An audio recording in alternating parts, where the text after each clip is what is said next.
ok? Nasceu onde? Por que isso? Por que falar disso agora, Fábio, Vandevaldo? Por que, Vicentina, falar disso agora? Né? Que trouxe isso para a gente? A União Europeia vem discutindo isso há muito tempo.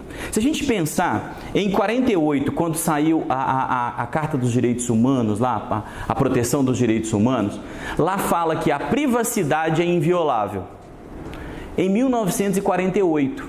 Mas o que aconteceu de lá para cá? A quarta revolução industrial está aí, né? O 4.0, geração 4.0, tudo está nas nuvens, tudo se comunica.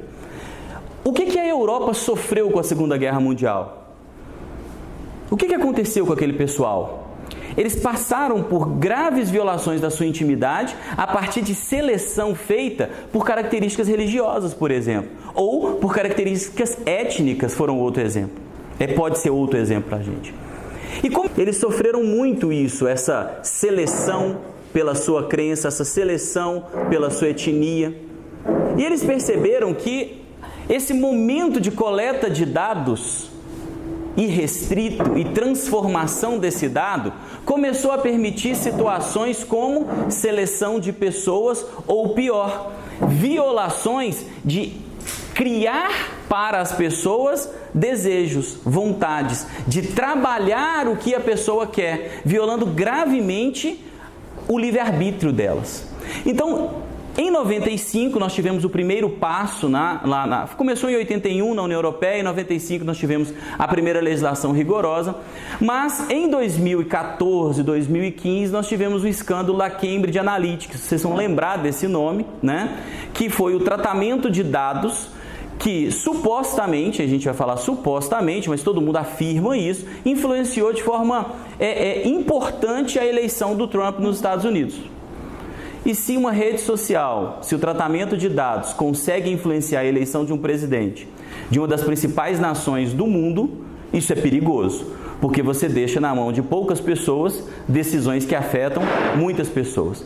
E aí em 2016, a União Europeia publicou a GDPR, é o Regulamento Geral de Proteção de Dados da União Europeia, que naquela oportunidade teve previsão de vigência de 2 anos, semelhante à nossa. A gente vai falar para frente sobre isso, tá, Igor?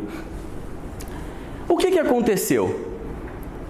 2 anos para vigir, 2 anos para implantar. Em 25 de maio do ano passado, ela passou a ter vigência.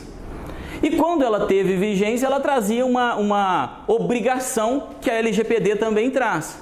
As relações comerciais, as relações de tratamento de dados, que envolvam o tratamento de dados pessoais, elas somente poderão ocorrer com outras nações se essas nações tiverem lei semelhante de proteção de dados. E aí nós nos vimos obrigados a ter, em função de servidores, prestadores de serviço. Hoje o mundo é conectado, né? Não dá para falar mais em dados, que os dados estão só no Brasil ou estão só em outro lugar e que esses países não se comunicam virtualmente.